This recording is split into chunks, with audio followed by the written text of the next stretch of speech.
So, what a treat. There's so many things we're already talking about that I want to include in the book.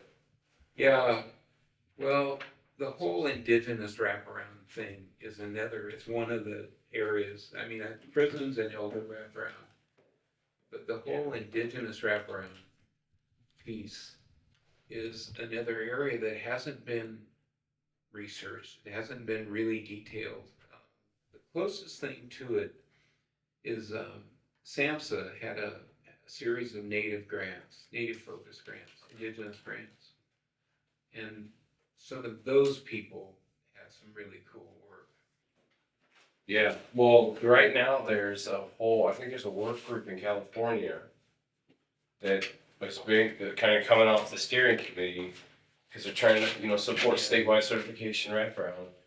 And one of the big things has been talk about, seeing and honoring the tribes in wraparound. Right. And so I think that might be great chat, like set question. But I did, I worked with over 200 Indigenous groups in my career. And then a few years ago, a bunch of the Canadian, I have some bigger markers here. A bunch of the Canadian and U.S. tribal people held a conference, a wraparound conference, and just for Indigenous people. And they invited me. The sense of having a room with 200 tribal people from tribes all over North America. What a privilege it was, And so they did an honoring ceremony for me. Okay, and they had a group of kids playing drums and chanting. And then they had me walk all around this big room, with all the people in it. And as I walked, they would stuff cash into my pockets, okay? Like big cash, $20, $50, lots of money. Well, I'd never done this before. Like, what's going on here? And they just, the guy the Lakota guy that worked for me he just said, just go with it. Don't. Yeah. And then at the end of it, it was made clear to me, and I emptied my pockets, and it was hundreds and hundreds of dollars. They made it clear to me that I was to give that money to the kids who were the drummers. And these were kids from different tribal groups that had gotten together the day before to practice their drumming. So I, with this pile of cash on the table in front of the kids, and everybody cheered, But it was just, the issue of how to support Indigenous people. A lot little things like you never go anywhere you're not invited. Never. You get invited, and then once you get invited, you have to. You never just dash in and leave. You got to go there and live.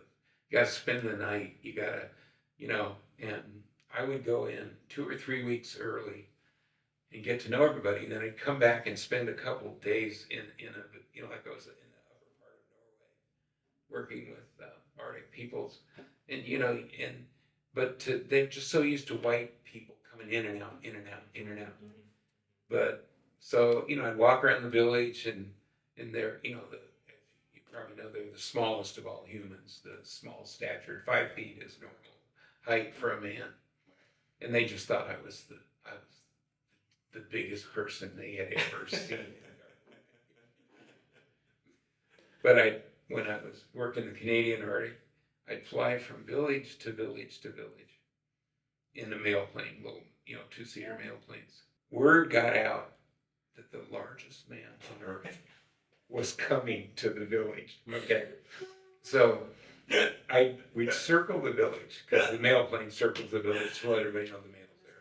And then a little runway out on the side there. And I'd look down, and like a village, say 150 people, there'd be over a third are kids.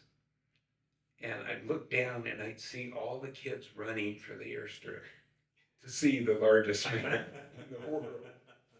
So I climbed down out of this little tiny plane, and I raised my arms up, and the kids would scream and laugh, But that whole experience, but I just think that the ground world of working with Indigenous people are an area that nobody's really put together. It's like the prison wraparound and the other wraparound, But I did a 5-year study in Oklahoma on prison wraparound and on recidivism, controlling recidivism.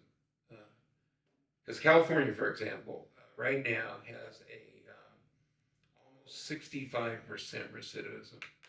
People that have been in prison go back into prison. And the highest of any state. Oklahoma, our baseline, we had 37% recidivism, which was pretty good for prisons. The 165 prisoners that we had in wraparound, we looked at them 27 months after they left. With recidivism, 27 months is about, if you don't go back into prison within 27 months, you probably won't. There are exceptions, of course, but 27 months is the magic number, okay? At 27 months, our wraparound had just under 5% recidivism. Okay, well, across 165 prisoners, and they all had their standardized risk scores that prisons have for predicting how likely you are to come back to prison. Right. So they all had this. They had all been given, both the control group and the RAP group. They'd all been given this standardized instrument. So we knew the ones who weren't in wraparound were very comparable to the wraparound group. And so anyway, we had just under 5% recidivism with the wraparound group. Well, that was enough money saved that Oklahoma decided not to build a prison they were going to build. Because, the average is almost 100 grand per year. Right. So that was what, 165 times 100 grand. It's huge. That's $1.6 million. Yep. Whatever it was. Anyway, I got asked by the head of corrections to come present that at a national corrections conference. I did, and I got home to a stack of pink phone messages that thick. And I had to decide, I spent my whole life working with kids. I can't do this. I can't do the prison work. So I gave it all to other people, including the folks in San Diego, Yeah. And did they do anything with that? well, they had some data, and they had some a systematic approach to it, because I talked with them, but I don't think they took it much further. But it's just an area of wraparound that is so important. Yeah. Because every one of those, I forget the exact date, it's been so long, but an astonishing number of those 165, they were all men, had kids. And dad comes home, and then dad's starting to sell drugs, and dad's gone again. Yeah. What it does to kids, we all know. I retired from working 14 years ago. Not that I would stop doing work, but I would no longer have contracts or staff. Yeah. And I would no longer charge for my time. Right. And once again, it just, Janine and I, we didn't need a lot of money. Right. And so I was just like, I no longer want to, I love my staff, I love the 13 people who work for me, but I didn't want to do that anymore. So I do about 20 hours a week of volunteer time.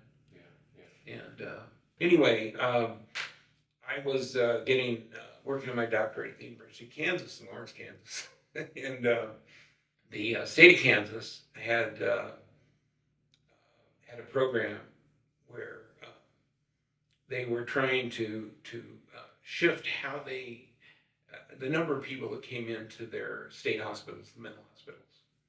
And my professor was working on it. I got to go around all over Kansas and work with every prison.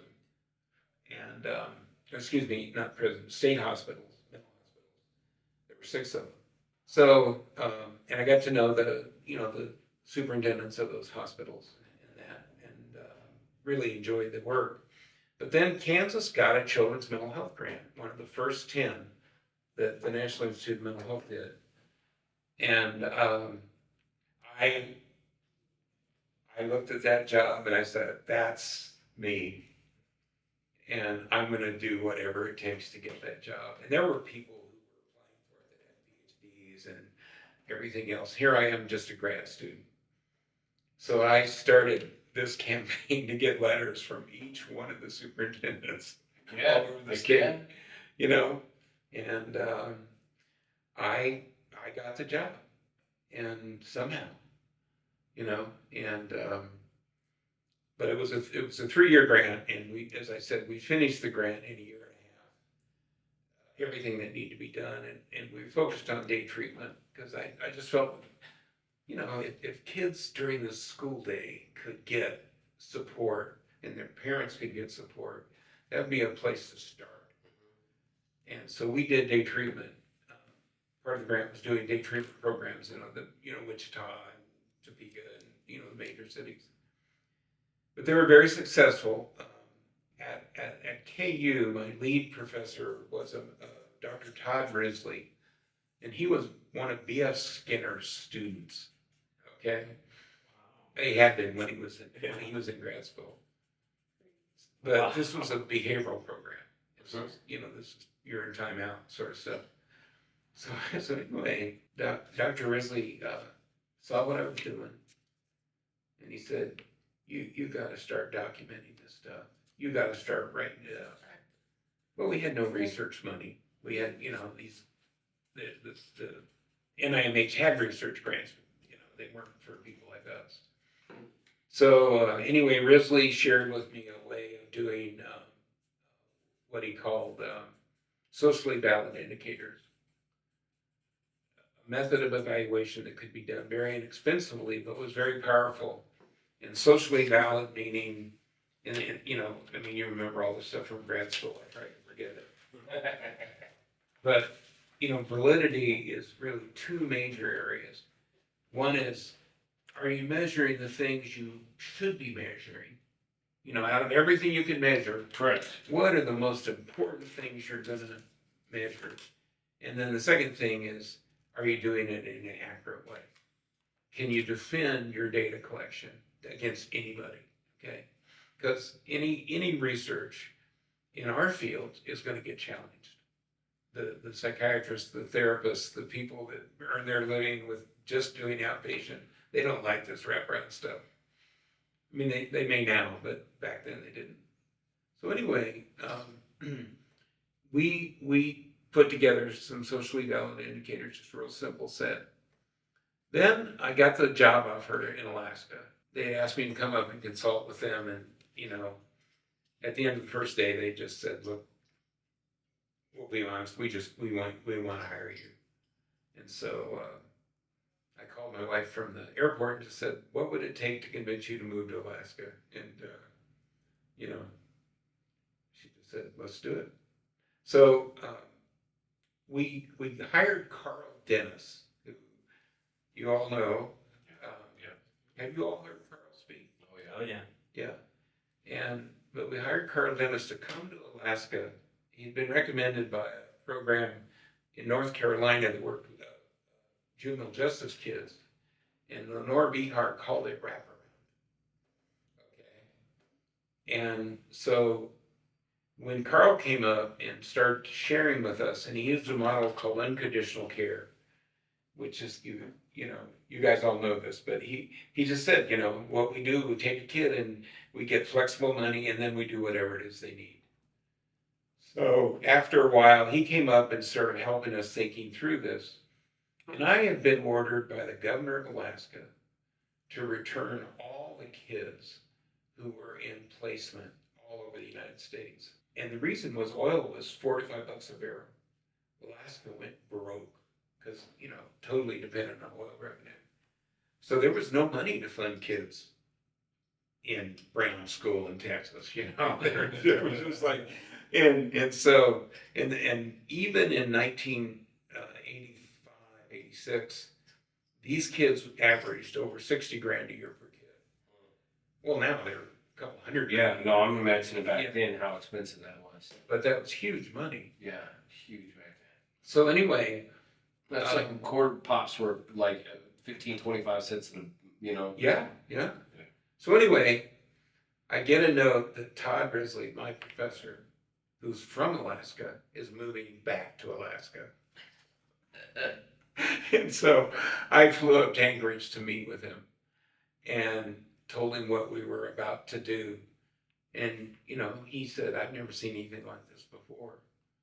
This is incredible, because he's trained by Skinner. It's a very behavior mod, and he said, but I love it. But you know what you need to do? You need to collect data from the very first. You need to do socially valid indicators. Okay? So what I did is I asked a whole shitload of people, what do you want for kids' mental health? What do you want for kids that have spent their lives in psychiatric hospitals? What do you want for it? I asked school board people, family members, teenagers over 13. And I asked the mayor of Anchorage, I went around, I had this big list and I had a flip chart pad like this. Mm-hmm. And I wrote all those things on it because I didn't know how to do it on a computer. Mm-hmm. I didn't do spreadsheets, So I had these post-it notes all over my office like this. And then I prioritized them down to the top. What Risley said, you can only do 9 things. Okay. Because if you do 30, you'll never finish it. Okay, we all know that. And they were things like, do the kids go to school? They're back in Anchorage, but do they go to school? The kids that have juvenile justice issues, are they getting in trouble or not? Are they are they spending their time in their family home or a family-like home environment? Long-term foster care type thing. And I've got all these somewhere, but anyway, you can see they're socially valid in that you're measuring what you should be measuring, which is social, the people, validity. And my top 9 things were things that anybody could look at and immediately understand what they were. So they were socially valid, Grizzly. Okay. So anyway, we started collecting the data on the 9 because we had no research money. So what I did is I trained a clerical person to call each family once a month and just say, hey, has he been in contact with juvenile justice in the last 30 days? No? Okay, thanks. How many days did he actually end up in school this month? So every month, that person, we took all that data, we crunched it together. I'd never done anything like a computer-based graphic. So I literally had my neighbor who did some of the early graphics programs on a computer. I forget what they were called, but the early ones, and he made bar charts for me. And we put them on transparencies. Remember? Yeah. All carrying transparencies with us. So anyway, I took that data. I did 2 things with it. One is I went with our first year's data. I went to the Alaska State Legislature. The guy who ran a Human Services Committee was an old an Arctic person, a Native person called Nilo Kovinen. And I put up on these graphs that I had on the transparencies. And, if you've ever presented to the legislature, they don't pay attention to you at all. They're just like, and they're men, like, I looked over and they were all listening. And Nilo Kovinen at the end of it, he said, this is the first time you people, meaning human services people, ever showed us what you did with our money. And again, developmental moment. That was the developmental moment that said, if you really know how to present what we do, Right. and you know how to do it in a way that is socially valid indicators, you can really change people's mind. And we ended up getting more money than we asked for because we wanted to expand Wraparound. We had all the out-of-state kids back, and so we wanted to expand Wraparound to the kids that would go out otherwise. Because, why have them going out if you run all that? So anyway, that developmental moment with the legislature, then I got asked to come present Ira Lori, the child psychiatrist who ran the CAS programs at NIMH, saw what we were doing, and he sent to Alaska. I said, "You're doing something nobody else is doing. This wraparound stuff. What is it?" And he sent a man named John VanDenBerg, who was a professor at the University of Vermont and the former head of child welfare for Vermont. He sent him up to look at what we were doing.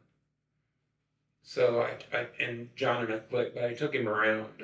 He's passed away now, but I took him around and had him meet kids and families, just hands-on stuff. And he went back and started Wraparound Vermont, which was the first replication of what we were doing. Had almost identical outcome data. So if you guys know research, it's replication is everything. People come up with great stuff, but nobody can replicate it. So he was our first replication that basically had the same conclusion. That's after Alaska? No, that's right at the end of the first year of Alaska. Okay. So I had the data on the 9 indicators. Okay. So anyway, Ira Lori asked if I could come present that at a national children's mental health conference in DC. And it was mostly psychiatrists, child psychiatrists. And you probably know this, but right today there are about 250 actually board certified child psychiatrists in the U.S. But back then there was about 100 of them, and they were all in the room. Okay. So I get up, 9 indicators, and they are just eating this up. They are smiling. They're like, wow, So I go and sit down, and I look at the program, and I'm listed as John VanDenBerg, MD. They thought I was a psychiatrist. I raised my hand and said, "Guys, I just saw this. I'm not a psychiatrist. I'm still working on my doctorate." Yeah. And then they all burst into laughter because they knew exactly what had just happened. But Ira then had me come to the bigger children's mental health conference, which was the CAS people from all over the country, and there was 150 people there maybe, and but then again, I got home to a stack of pink phone messages. Do you all remember pink phone messages? Oh yeah. Okay. Yeah. That was before email, and it was that high, literally that high, and people were like, "What are you doing? How do you do this? We have out-of-state kids. We've got kids in long-term residential that, and nobody was anti-residential. They didn't want the kids there for 2 years. And so I really had to decide, what do I do here? And Carl Dennis and I decided we would go on the road a certain number of days a month, and we did for about 5 years. Carl's in his 80s now. Hasn't had great health, but he believed, because we took Wraparound then, we made it into something much more replicable than that. Because what Carl did in Chicago was not really you couldn't replicate it. People tried, but there was such a unique set of things like flexible dollars, and the program model they used. In your average kid's mental health agency in the middle of LA, they weren't structured that way. So they couldn't replicate it. I sent a social scientist who worked for me to Chicago to try and figure out how to replicate it. And he came back and said, this is a one-off. So this was a guy from Yale this is a brilliant man. He knew what he was saying. And he said, this is not replicable because it's so tied to Carl's personality. And I mean, we all know this. Anything that's tied to any one person's personality is not going to replicate. So we focus then on how to structure Wraparound in such a way that skill sets were defined. And again, I feel bad about saying this, but we all know this. But if you're going to teach somebody how to, say, do in-home therapy, you've got to define what an in-home therapist does. You've got to define it into skill sets. Okay, when you're engaging a family, right, here are the 3 things you've got to do. Okay, right, yes. So to replicate, you have to have defined skill sets. So we defined our first skill sets for Wraparound. This is back in the 80s, late 80s. And then in 1991, I got offered a job in Pennsylvania with Presley Ridge Schools. They had gotten money to set up a new research and training center. They've never had it. They had Presley Ridge, lots of kids programs, very well known. I got permission to do the first National Wraparound Conference, and that was in '91. The Presley Ridge had the money; they could allow me to do this. I spent a couple $100,000 getting speakers and setting it up and renting a really nice conference center. I was going to do this right. 3 weeks prior to the conference, we only had 35 people sign. Oh, sounds about right. So I was like, oh my God. So I met with the boss. And I said, we've got a big problem here. And I said, I can go on the road and consult, and because by then I was consulting, and back then I charged $300 a day, which to me was unbelievable amount. But I got all the work I wanted. Right. So I just said, Clark Lester was his name. I said, I'll just go on the road and earn me back that money. But at the actual conference, we had over 500 people. Of course, what I learned is people in our fields don't pre-register. So anyway,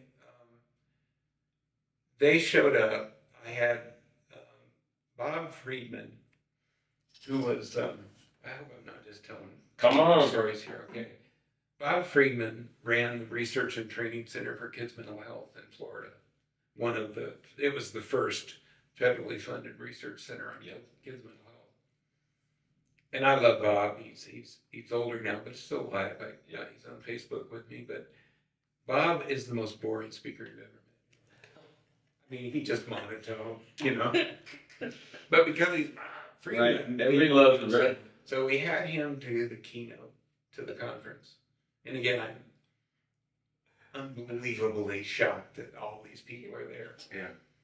And, and most people had no idea what Wraparound even was, but they'd seen the initial data, and they were like, so anyway, Bob gets up and his monotone, and I had created this thing where all of a sudden people would burst into the room from all the doors and chasing a man. And what I did is I had rewritten Huck Finn to where, if you all remember Huck Finn, Mm-hmm. and the police and people, they were chasing Huck, okay? Mm-hmm. And then all of a sudden, he jumps up on the stage, and Bob was in on this, and people are like, all the audience is, what's going on here, They jump on stage, and they all burst into song. And this sounds crazy. I would pay Yeah. to be there. I would pay to be Yeah, there. we had that camera, but we didn't. Yes. We never filmed it. But we had turned Huck Finn into a wraparound musical. But and at the end of that first part of the day, we had 500 people on there. But it ended up being it got people going. And then we had a whole bunch of workshops on wraparound, and Carl Dennis and different people by Wraparound Vermont and that. And then showed our first outcome data. Todd Risley was there. And so that was really the kickoff to Wraparound in a methodical, sort of replicable way. Yeah. And then, of course, out of that conference, the pink phone messages went berserk. And so then it turned out that Presley Ridge really didn't want to do this. They wanted to focus on what they did, which is therapeutic foster care and other things. And so I with mutual agreement, I just left. Went home to Janine. I said, sweetheart, how would you feel about being really broke for about 2 years while I get this company going? And she was like, no problem. Exactly 6 weeks later, I had all the contracts I needed for the next 3 years at more than 300 a day. But and then by that time, CASP had really, the children's mental health grants were all over the country by that point, and people had money. States had money. Illinois didn't know what they wanted to do with these big mental health grants, but they all decided to do wraparound. And so I left Presley Ridge, and I started hiring people who could train wraparound.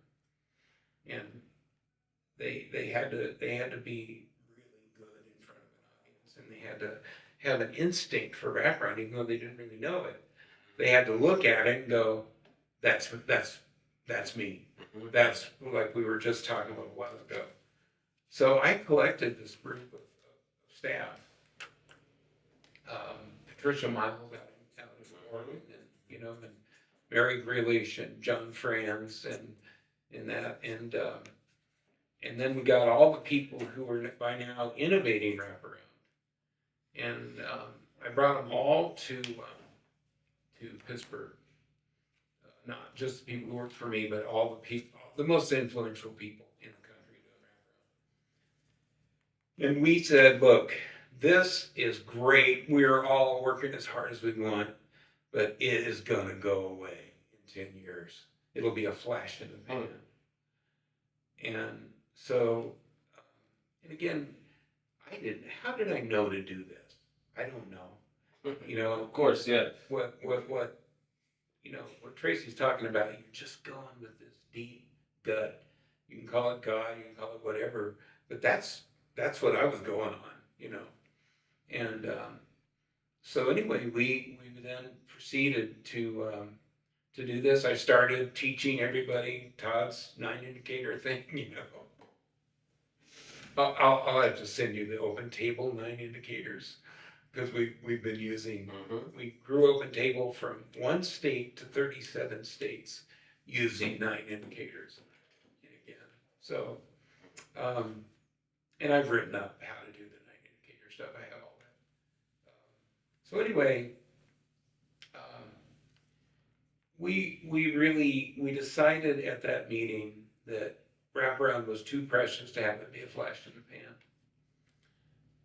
This was too good for kids and families. And by the way, half my staff, I ended up with 13 people who worked for me for almost 20 years, eventually.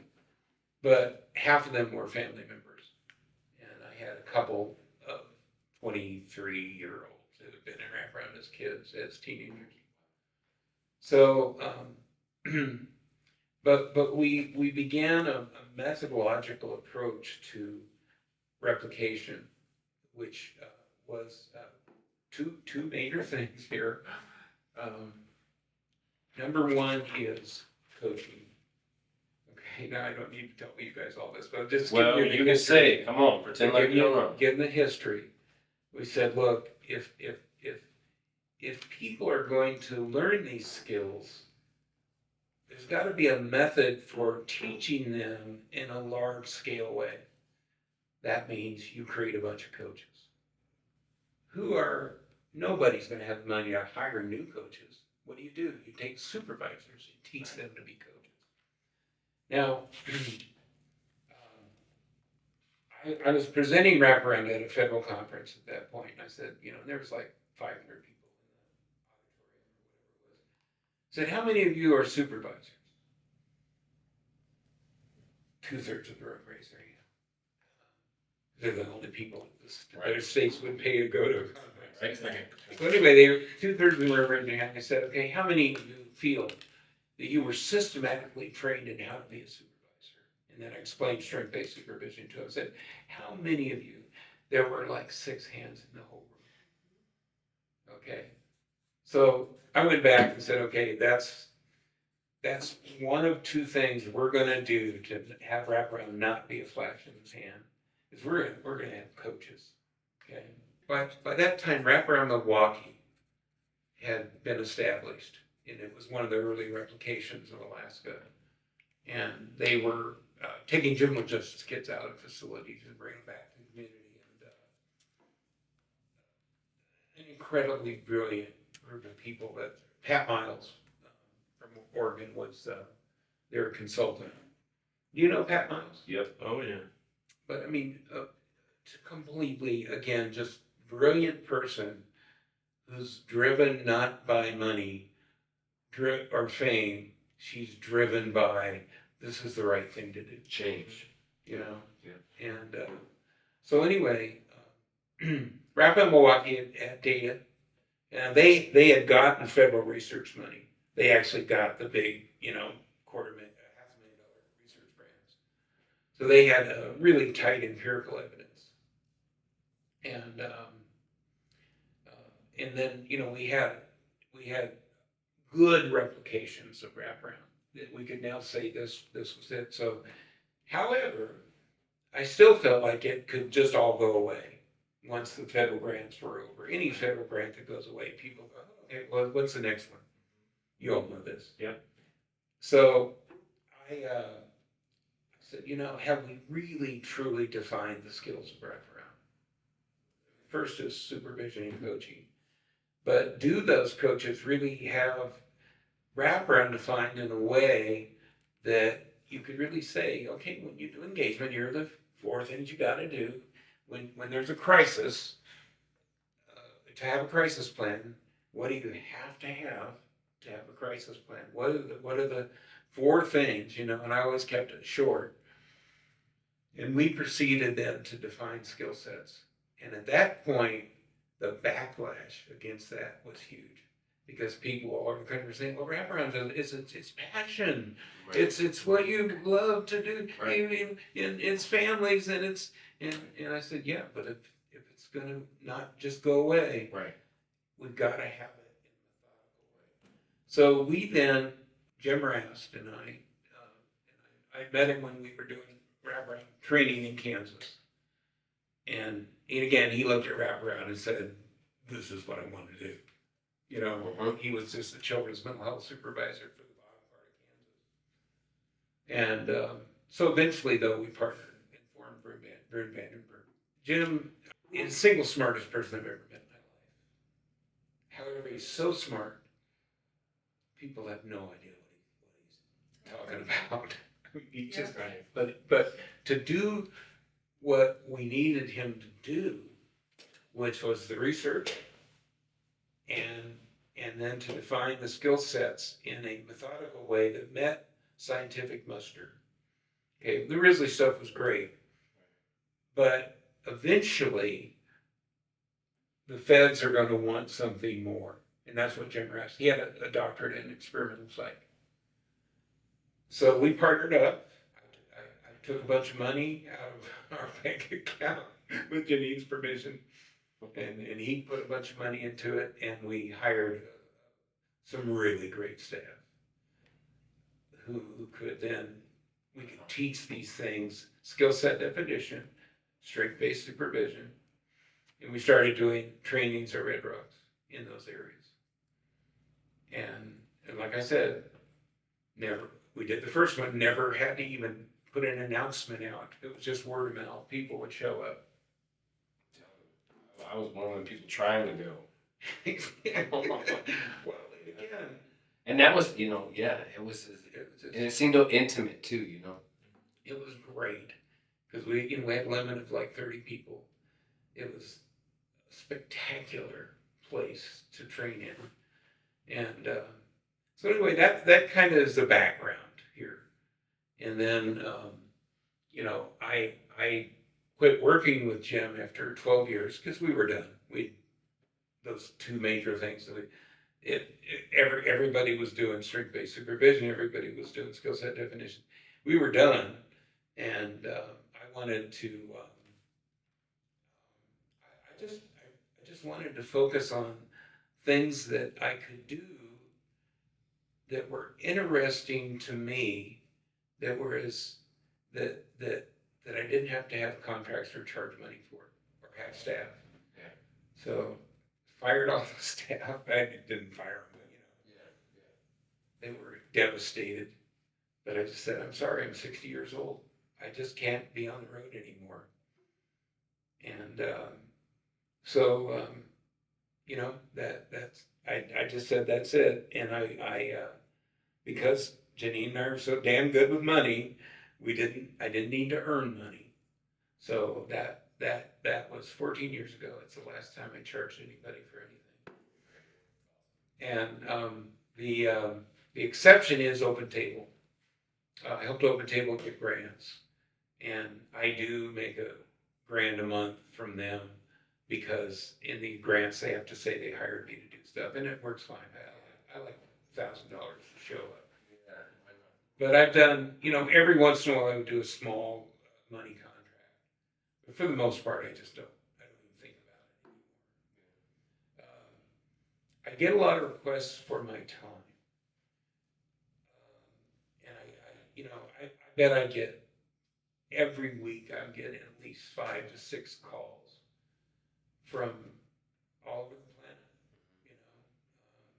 Just got one email from Latvia. And I'm like, where the hell is Latvia? I had to look it up. Yeah. It's up near Norway.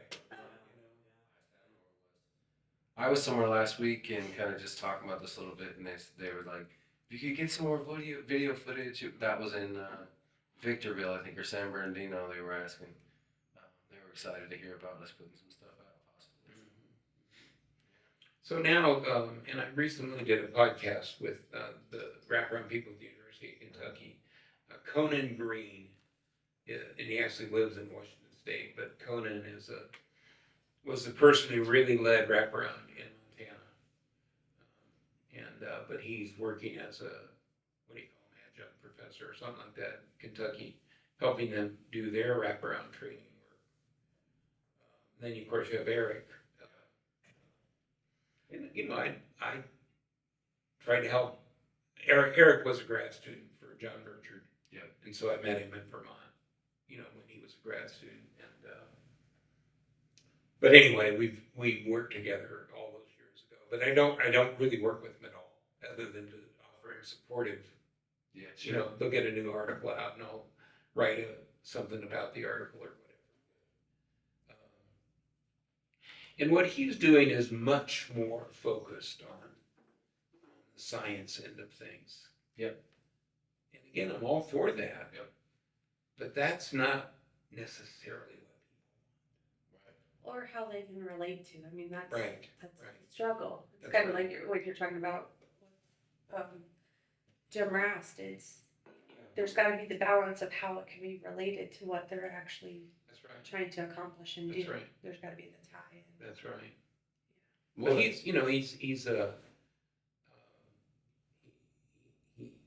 that's his focus. That's what their center does. But what it does, as you all know, is it gives a real opening for practical, hands-on, you know, people. And I think the opportunity for NCIE is just huge right now, in part because of Brevard. Phil is on. It's Phil, right? Yes. He's on a table, an open table. And Yes. I'll talk more about open table after at some point. Yeah.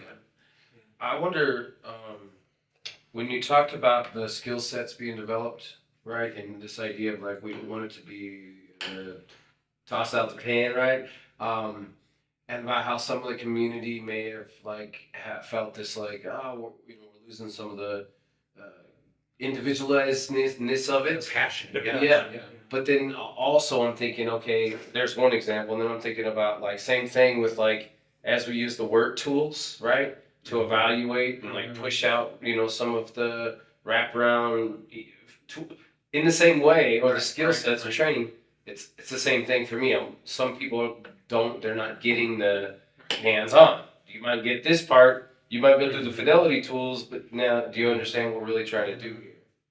I say all that to say I'm curious about, do you think it's more effective to do the skill thing to get better outcomes and do better wraparound, or just to make it sustainable? Do you know what I mean? I do. And the same kind of question now. You probably won't like my answer, but you got to do both. Yeah. That's the You that's really where I'm do always You stuck, gotta do right? both. You have to do both, and it makes you a little bit insane, Uh-huh. but you got to do both.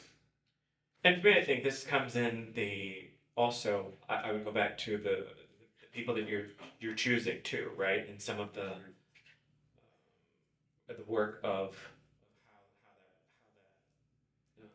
the staffing. When we're sitting on selecting folks, it's really helping in what that looks like and the expectation of people too. So when you're coming into a job, like with an understanding of that, like this is not. Right. I'm not sure what you have an expectation of, but this may not look like what you think this is. So let's really kind of have a conversation about what that is, right? And so when you're even some of the interview questions or some of those things, so people begin to have somewhat of an understanding, I think, too, so that it's not as much shock and awe around Right. what. That's Ooh, I didn't. This isn't what I thought I was signing up for. Right. Do you know what I'm saying? Yeah. So as you're developing skill sets or looking through this definition of it, this to me helps prevent some of the turnover of Sure. no. Right. You guys do that. What can I do to help? I'm gonna stay on this side. Right. To me, on some of Yeah. that, I don't know. Well, I think, and part of the answer here is, as a trainer and as a consultant, you've got to have that passion and the ability to share that with people. Now I do. Yes. Let's face it. Right after we formulated this in Alaska, and what we were going to do, the governor or the head of mental health in Alaska he wanted a conference of all the professionals in Anchorage, social workers, psychologists, everybody come together and talk about children's mental health. And they all had work with them, and they weren't paying any attention at all, and they didn't want to be there, and they had their but they got hours for it, on their credentialing or their licensing. And I'm about to go up and explain what we're going to do with this wraparound effort. And I'm looking at this audience, and they're worse than legislators. Nobody was paying attention. And they all had big pads of paperwork with them they were working on. And I got up and talked to them. And after a little while, I looked at the room, and they were all listening to me. And this is the first time I'd ever done anything like this in my life. Yeah. And I went home, and it was that God moment. I went home, and I told Janine, something just happened. Because I was just gonna, do children's mental health, and then I was gonna get into what I wanted to do, which was just to actually be a child psychologist with families, I said, something just happened. And I started getting calls from people who were there, who said, this is weird stuff, tell us more. Could you come to Fairbanks and talk to our staff at the mental health center? And that was the moment that I was like, I told Janine, I said, I think that this is what I need to do for a living. But it's the passion that we have. See, and that's why when I first knew what you guys were doing, I was like really excited. Because we don't have that. Well, that's, I mean, Kentucky's fine. I love what Eric and all are doing, but it's not this. It's not this hands-on, passion-driven stuff, Yeah. Not just so much the what, but the how. And then the support on how to do it. And we need them all. Like, use that instrument and let's go over here. We'll show you the way to work. And with Todd, reference to Todd, we need research that people can understand. And I challenge you to take any of the latest research coming out of Eric's group that an average person could understand. well, I think that's, that's the crux of why we felt like it was important to come talk to you too, is because as you're talking about this flash in the pan, there were so many states that did well when they were able to have those big system of care SAMHSA grants, and they don't have them anymore. And most of the places that you would see that had a strong program, it is no longer because they Right. weren't able to keep up with fidelity, to keep up with That's building and enhancing That's those skills deeper, Right. right? And doing Right. all of those things. And so Or even that, tracking outcomes for that matter. right. Yeah, there's a lot of them that aren't. They didn't understand the value. Yeah. And so then now we have federal legislation that says that you need this to be well supported for them to fund it. Right. And nobody is able to get the replication, right? You have the requirements for the study to be able to get well supported. You have to have over 250 participants. You have to be able to study and follow up 18 months post to check Right. for all of the things, and in a duplicated site with the same indicators, right? Like with your comparison group. Like that's the bottom line base, and nobody's had that. Eric's trying to do it with states, but you have so many systems with states that getting the state to actually get the correct data information to be able to do that is proving to be Yeah. a monumental task, Yeah. right? And so NWI right now, that is what they're trying to do, is Right. put these statewide systems in that people are recording in statewide systems. But again, you're running into the barrier of, when we work for different things, we can control that in a smaller scale. So we've been working for about 5 years to get a new study done on the CARES model, and really the things that define the model come down to how we're tracking fidelity. So it's we use a protective factor survey in the beginning and the end and show the percent of change. It seems like the child welfare really prefers that instrument in that way Sure. because of what it does. Yeah. And then the WIFI easy. So those are the two Right. main things that we've done in this Oh, that's process. cool. I'm excited to hopefully, like I said, I've been in this process for like 5 years. The University of South Florida is doing it, the study, and they finally got the data and everything. We're supposed to get a draft of it at the beginning of June. So I'm really excited about that because it would be like right before our conference as well. And so Oh, yeah.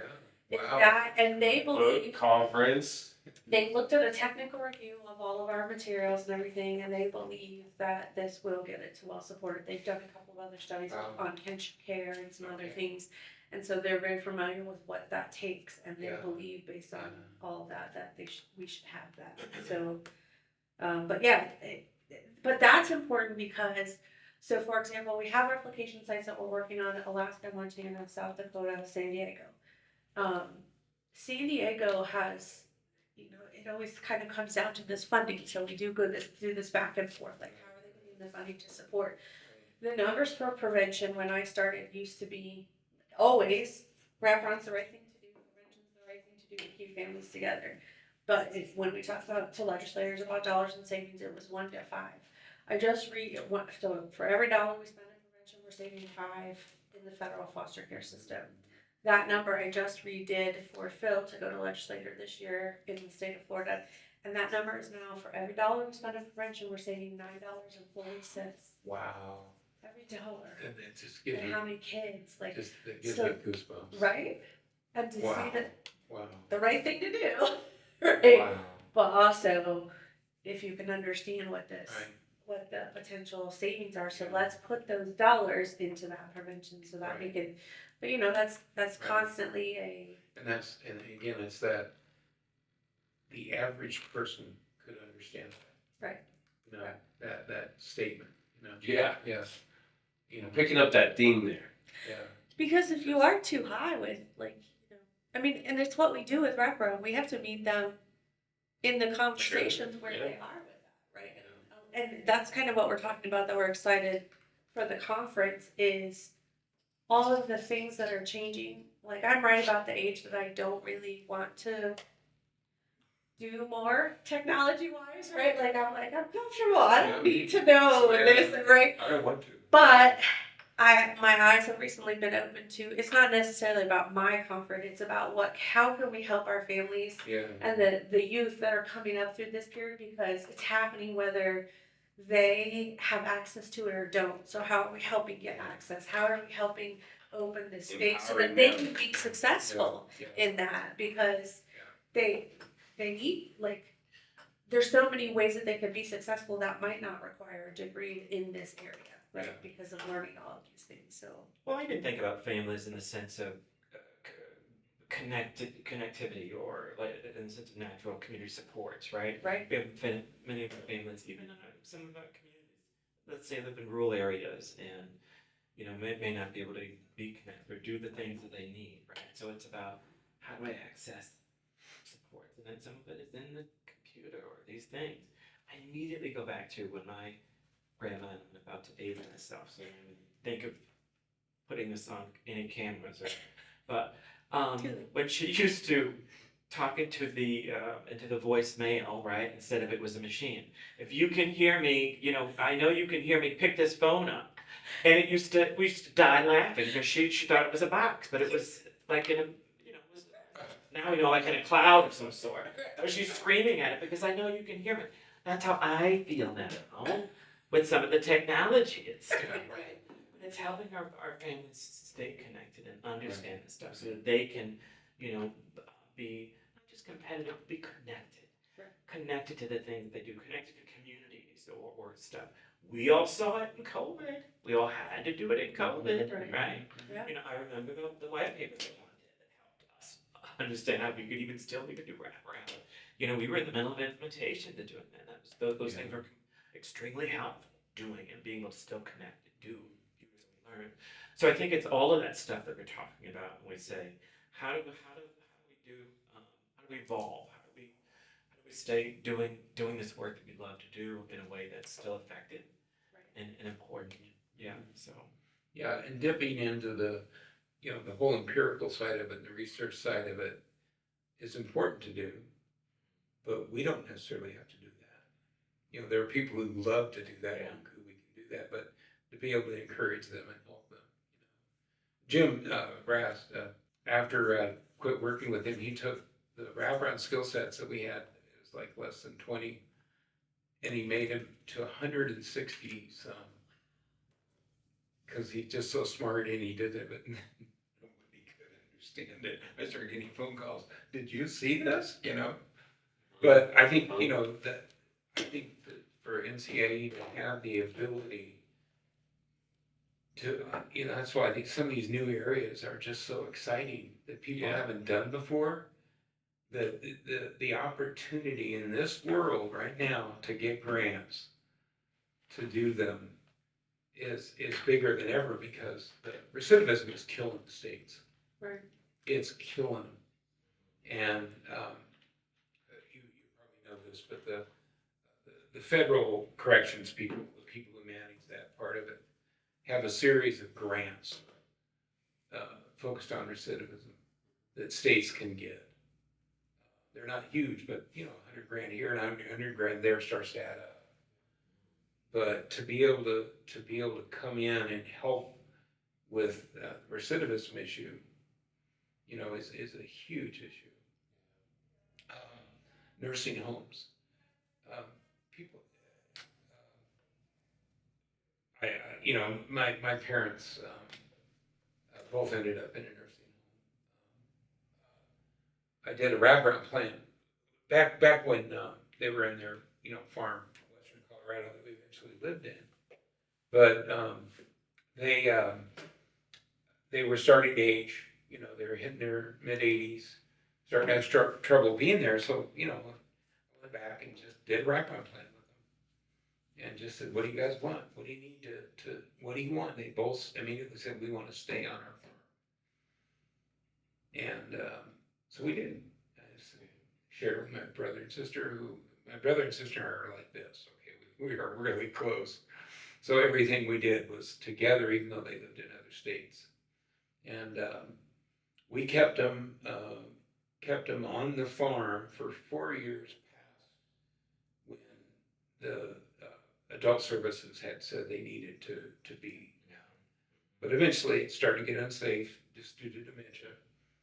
And we moved them into assisted living right near us over in Parker, which is the town near Colorado Springs, this side of Colorado Springs, and where we lived. And set up a wraparound plan in this assisted living place where they had a little apartment, and it was kind of semi-rural. My dad's farm was, there elk and deer everywhere all the time. They could actually, from their assisted living little porch on it, they could see deer walking by, and that made all the difference in the world. So we kept them. We did that until I decided, I was 60 then, I decided to move to western Colorado and live on their land. And so we did. We lived there for over a decade until we moved here. But it was just wraparound. Yeah.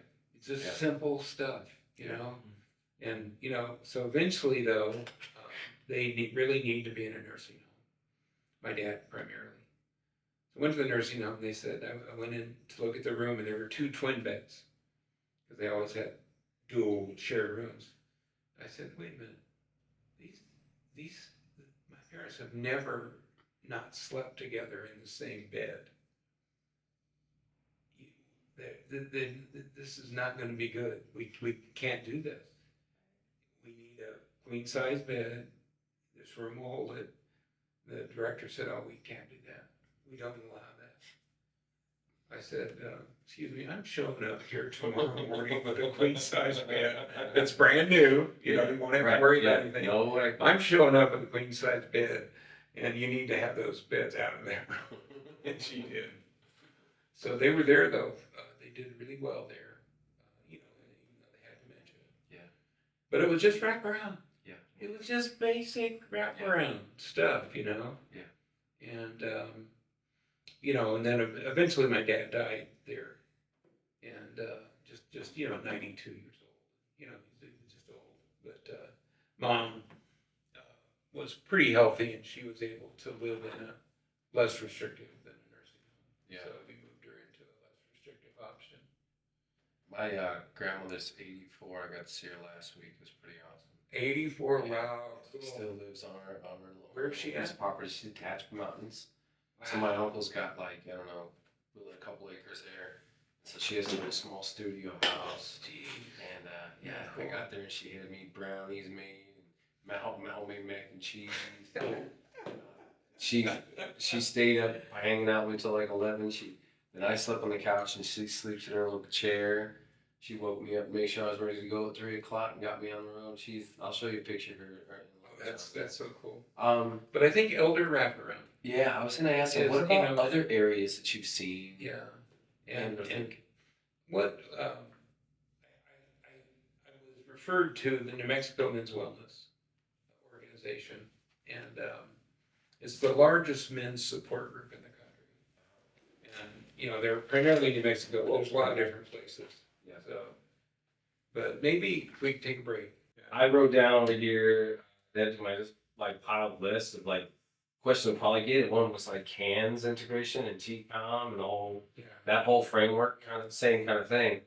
A lot of communities are using it, forced to use it, have to use it, but then it becomes CANs around versus wraparound. So it'd be something I hope we could really like talk about the efficacy of how you could steward effectively, whatever instrument you want to use, right? But to know that it cannot take the place of the heartbeat of. Well, what I always said right around was, if you don't want to use the word wraparound, use whatever term you want. It's just here are the principles, and here are the steps of wraparound. That fidelity piece is a real big deal. So Arizona, when Frank Ryder, when they got their huge state grant wraparound, I told them that they said, well, we don't like the term wraparound. This wraparound shirt, wraparound dress, wraparound porch. So we're going to call it child and family teams. Sure, great. Yeah, great, wonderful. And they're still doing it. Have you been in Arizona? No, California Yeah. Oh, is still. what does California call it?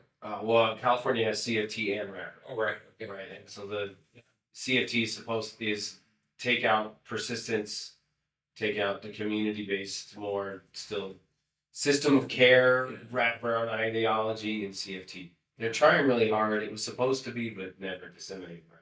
So they still got both CFT and wraparound. Which one is written into their statute and codes? CFT. CFT, yeah. So yeah, Yeah. child welfare has to CFT, and with safety SOS, but SOP. I never cared. Yeah. You know, Yeah. as long as they were doing something related to fidelity. But in terms of like, what are the chapters? You know, what are the content we want in a book like this? And again, I kind of see this as a book that's on the bookshelves of every wraparound staff. You know, and they want it, you know. Yeah. But I mainly see it as a way to take NC to assist NCA. You know, along with all the other things you're doing. Sure. Yeah. It's just one more good thing to do. Well, I think people don't have. I mean, there are some great wraparound related books. Right. Is there a book that talks about wraparound in 2025 moving into the future? There is Right. And it's exploding again, as we discovered. And the questions, you know, if they're organized, I don't have in my head how to organize them. We're going to figure it out together. But the questions are, you know, for staff training, are going to be, the book's going to be very important for your staff. Yeah. And, but you know, in terms of the chapters, I guess, you know, I see starting with what every wraparound book starts with. What are the principles? Yeah. And, you know, that's chapter 1, you know. What are the principles? There may even be some questions that guide us in that fashion. Right. But we'd also want to talk about where the principles came from. Yeah. I was in the room at Duke University the day they were created. You know, when we there were a couple of people at the SAMHSA, NIMH and SAMHSA level who poo-pooed wraparound. They felt it was anti-clinical. When it took off and just went everywhere, they decided to take ownership of it. So, name Vestral does come to mind. And, but anyway, she and Judy Katz-Levy, they said, well, we're going to require that our names be first and second author in all of this stuff that is funded through Samson and NIH. Yeah, wow. And we're like, I remember meeting with them. First of all, that's really ballsy, given what they've done. And I just said, great. This is wonderful. We can have you guys be first and second author. And so but everybody would look at that and go, then they see my name, third author, and they call me. They never call.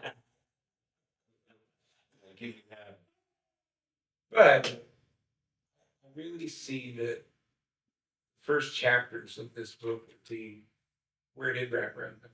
Something about the history and that the boring stuff. I see me writing most of that because I was there. And but then I really see this quickly shifting in. You know, if chapter 1 is history of Wraparound, and then what are the recent demonstrations? How they focus? And then I see the next chapter coming from you guys, which is how do we get this? How is the word about the successful wraparound being spread around the country? And that's really what you're telling the NCIE story. What are the variables there? I see a chapter on coaching. And you know, you guys are doing this, but again, what does this look like on the street? To a supervisor, I have written an incredible amount about strengths-based supervision, but on a lot of it's obsolete, to be honest. And I could send it to you, but just the word of warning is you've probably done a lot better yourself. This is when it first came up, you know. Yeah. So yeah, I think that filling in all those gaps, like the history from their perspective, really great because people say they can't find it anywhere unless they like you go to a training. They're now be on the shelf. I like the idea, like the recent demonstrations, introducing all the questions, all the communities we've worked with, and then kind of this idea of future of wraparound and answering those questions, right? Well, both an introduction and talking about some of the important things that we see, but answering those questions. Love the idea of coaching and practice, strength based. I was also thinking about like something around like the people, building the right people, kind of like no matter almost like kind of like as you're closing out a 1, 2, 3 stop or like 1, 2, 3 instruction for now go, right? And so whether it might, because I'm thinking about not just staff that will have the book, but what about the natural supports picking the book up, right? And even families, right? So if we build it right, in the end, it could have a little task, our action book section that is like 1, 2, 3, gather a team, right? So I don't know, maybe built around the indicators, maybe. but the question then comes about, you know, you can kind of see where I'm going with the chapters. The question is, should the questions be built into each one of those chapters? Yeah. Or should you have introduction chapters, like I've just mentioned, and then questions with you've got the page with the program staff and, what's working about wraparound in Duluth and, So it's more like, I don't know. Would it be better to just build, it's a book of questions where this other stuff is simply to frame the question? Yeah. I don't know. What do you think, Jason? I mean, you are related to an author. Well, I mean, I think I like the information, and then maybe the and we could reference the stuff that we've had. Maybe. My part also would be, we may start to sense the theme as the questions come, and that may drive that a little bit. Like, depending on if we have more questions that are specifically into history or into, that might determine. Because I see that, I see the information about the history and all that stuff being a thing of its own. And I think it being important. It's certainly one of the things, every time we talk about it, every time we teach it, whether veterans or new people, it's interesting. People love it and they hear it. So having a first-hand account versus something that we've said or Yeah. third or fourth hand, I think is going to be very interesting for people to hear Right. and see. But then the how span those recent things, I think it won't be until maybe some of the coaching, that sort of stuff, where we get question the practical applications, or we talk about picking the right people, or even building the teams, where we're talking about natural supports, or even adding community, or if it's the social. John, Social capital. Social Social capital, social capital, yeah. well, we're talking about funding and sustainability around, not just government money, but how we're getting either building community teams of communities or the community people in it. Yes. How am I as a business owner also being part of this, or some of those other things, right? That we'll switch have questions.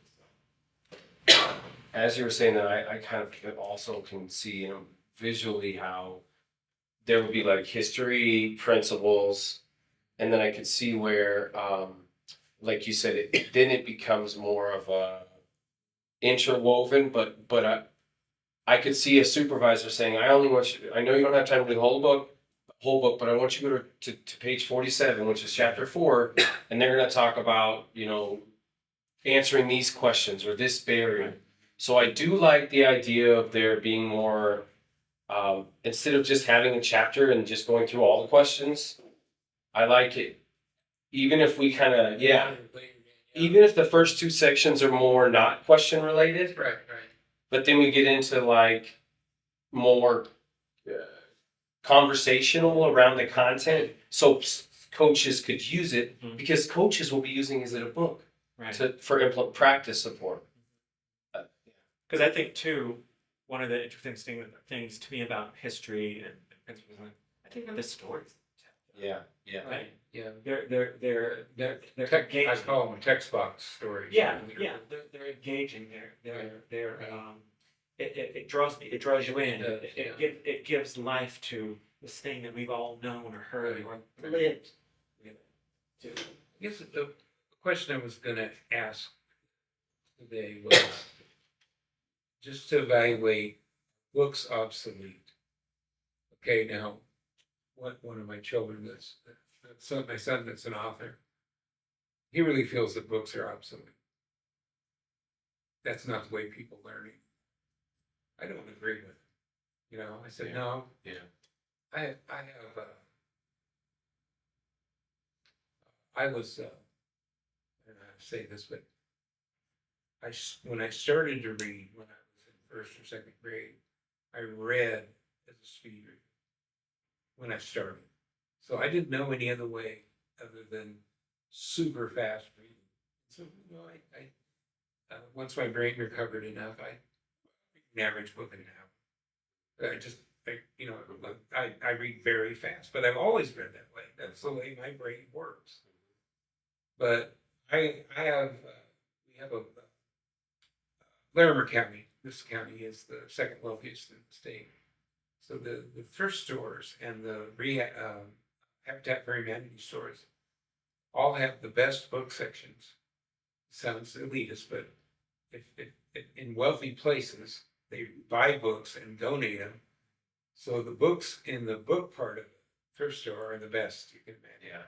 I have a stack of books that I haven't read, and I'm always adding. I have a note to myself on my bulletin board that says, "Don't buy any more books." But I still read. I think that staff would want this book. I don't. They'll want it signed. They learn from podcasts. They learn from other things.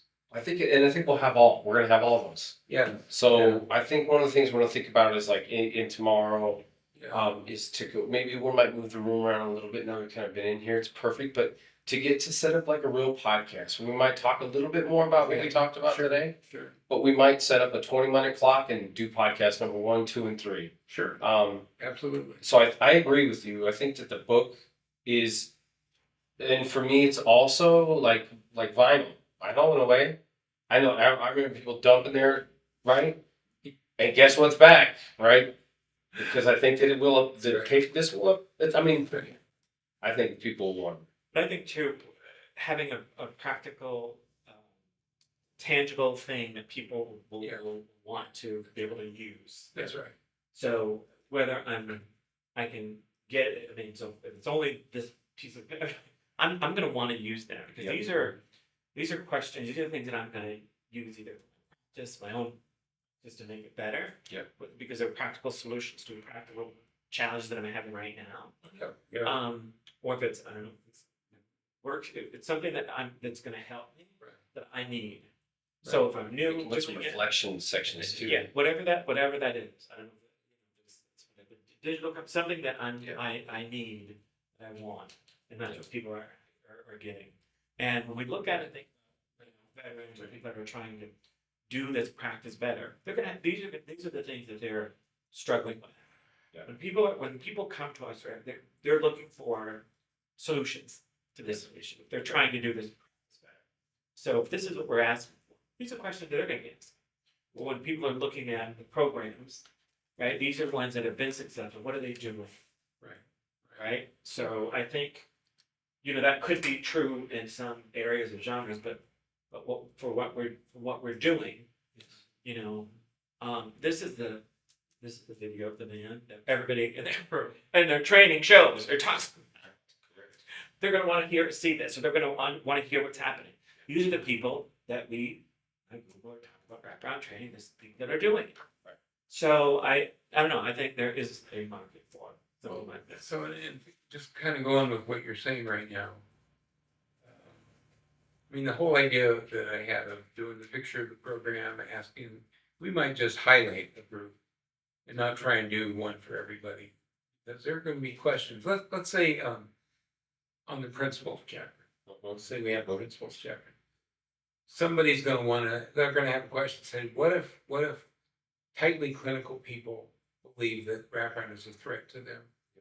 Well, there's a good answer to that, which is it's not a threat. There's a role for clinical practice, Sure. and so we would answer that right in the principles chapter. Yep. But we don't necessarily need to do here's the program and all that. We could just highlight programs. Yep.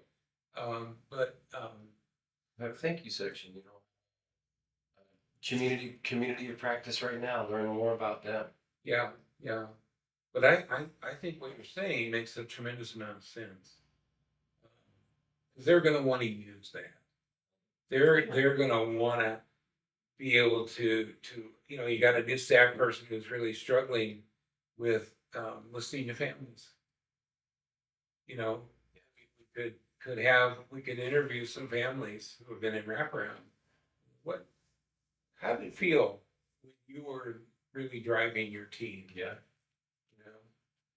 I think that it also could have a book club.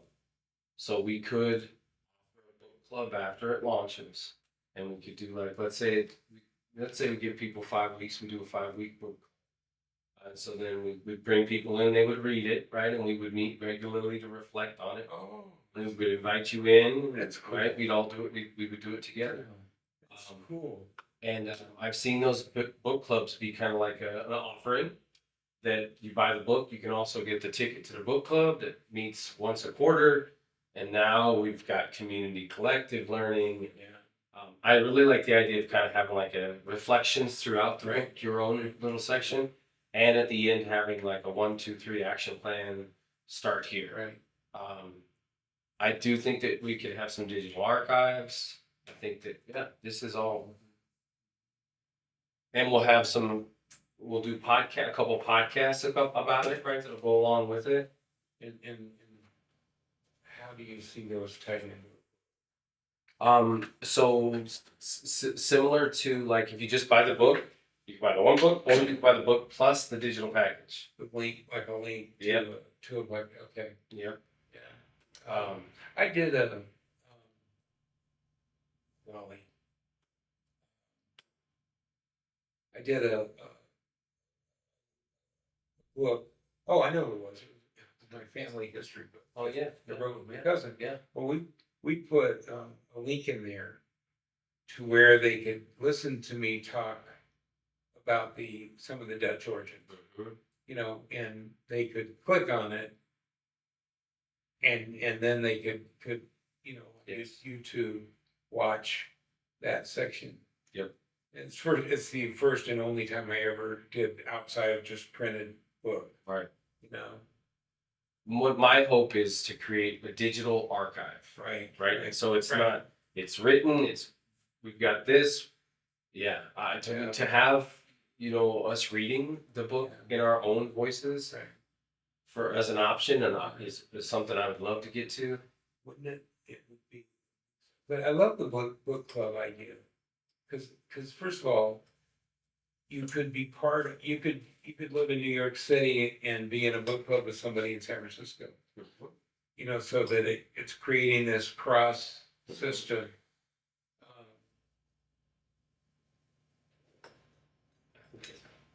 It's really, and who knows where it could go, because then it could have, you know, it could be a volume-based book too. Like this is volume 1, the Futures of Wraparound. Have you guys worked with the other countries at all? Working, there was a group from Hong Kong. Jockey, what do you call it? The Hong Kong Jockey Club? Yeah, well, they have a lot of foundation money. It's a Hong Kong Jockey Foundation. And they are working to try to figure out how to solve their residential problem. And so they came to Illinois and heard about Wraparound and said, oh, that's probably how we need to do it. So, Can I tell you a Hong Kong story? Mhm. Please. So I'm working for the Chinese government. And, you know, in Hong Kong, big auditorium, just full of Chinese social workers, psychologists, doctors, big room. And it's one of those rooms that's like this, and then the stage is down below. So they're all up there, and I'm down here, okay? I've never presented in a place like that. It Oh, sounds yeah. very scary. So it's very intimidating. Yeah. So anyway, I'm down there lecturing up at this audience in China, or in Hong Kong. Yeah. And so I explained wraparound.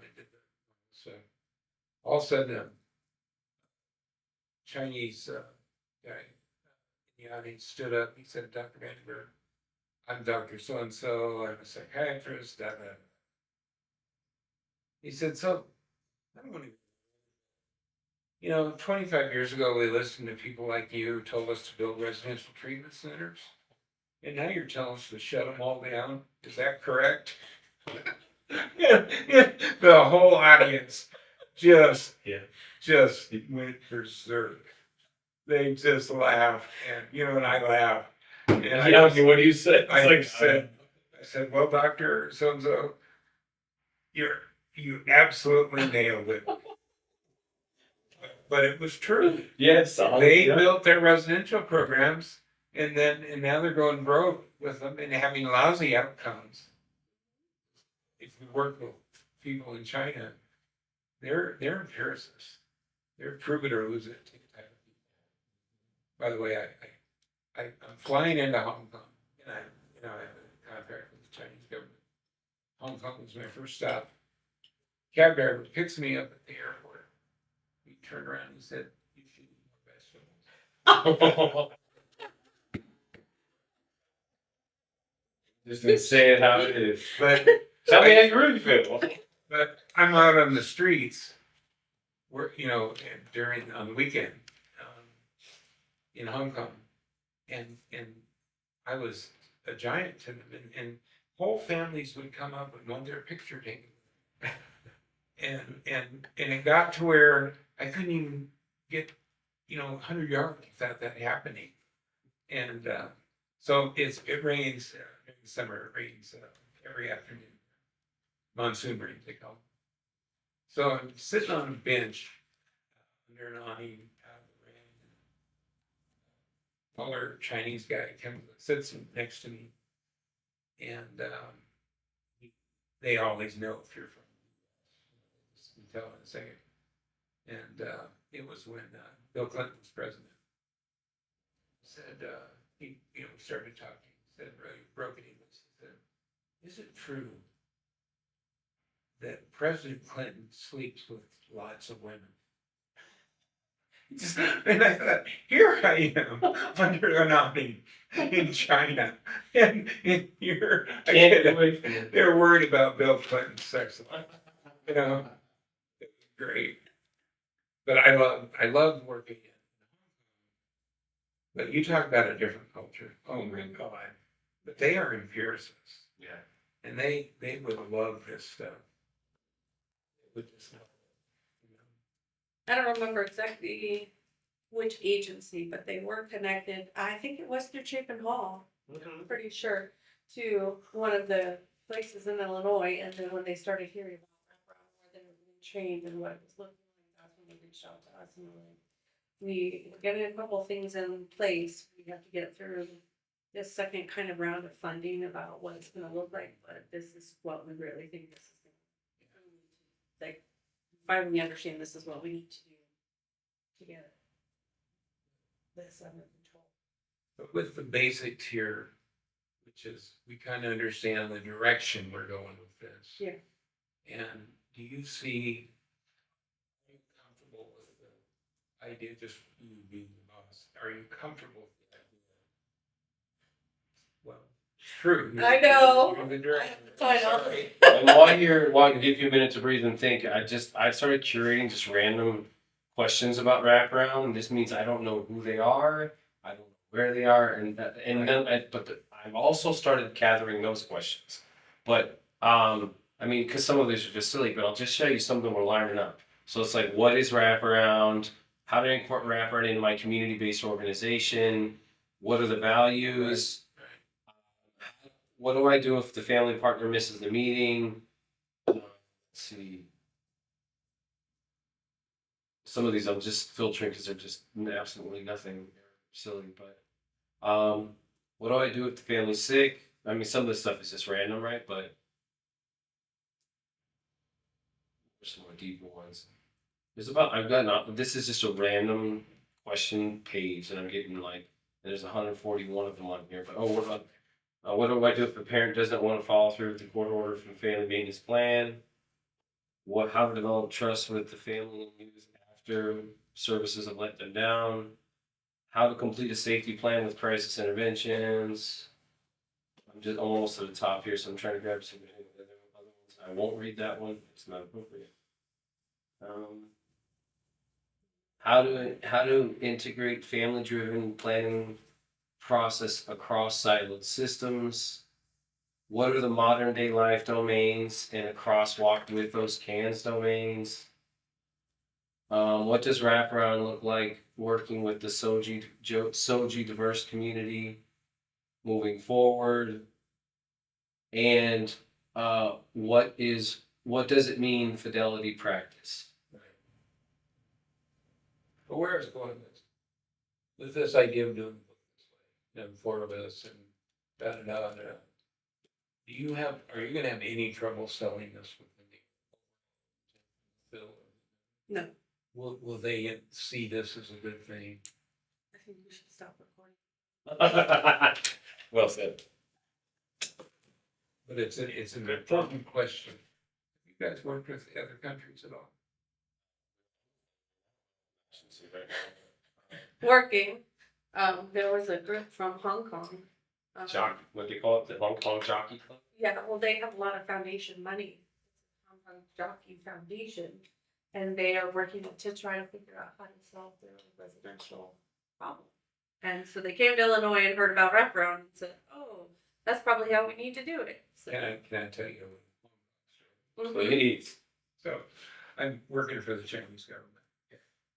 And, you know, in Hong Kong, big auditorium, it's full of Chinese social workers and psychologists, and just doctors, big room. Yeah. And it's one of those rooms that's like this, and then the stage is down below. So they're all, and I'm down here, okay? I've never presented in a place like that. It Oh, sounds very scary. So it's very intimidating. Yeah. So anyway, I'm down there lecturing up at this audience in China, or in Hong Kong. Yeah. And so I explained wraparound. They did the so all of a sudden, a Chinese guy in the audience stood up. He said, "Dr. VanDenBerg, I'm Dr. So and so. I'm a psychiatrist." Da, da, da. He said, "So, You know, 25 years ago, we listened to people like you who told us to build residential treatment centers. And now you're telling us to shut them all down. Is that correct? The whole audience just went berserk. They just laughed, and I laughed. And Yeah, I mean, what do you say? It's I like, said, well, Doctor So-and-so, you absolutely nailed it. But it was true. yes, They built their residential programs, and now they're going broke with them and having lousy outcomes. If you work with people in China, they're empiricists. They're prove it or lose it type of. By the way, I'm flying into Hong Kong, and I have a contract with the Chinese government. Hong Kong was my first stop. Cab driver picks me up at the airport. He turned around and he said, "You should eat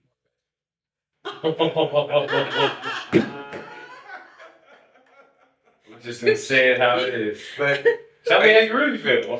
but I'm out on the streets, where on the weekend, in Hong Kong, and I was a giant to them, and whole families would come up and want their picture taken, and it got to where I couldn't even get 100 yards without that happening.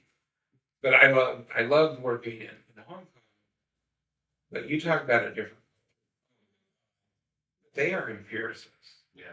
And they would love this stuff.